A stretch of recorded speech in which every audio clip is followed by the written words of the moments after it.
மண்ணில் விழுந்து இளமை மலரின் மீது கண்ணை இழந்து வந்து தேக சுகத்தில் கவனம் காட்டு வழியில் பயணம் கங்கை நதிக்கு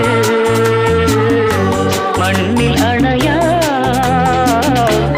இளமையெனும் பூங்காற்று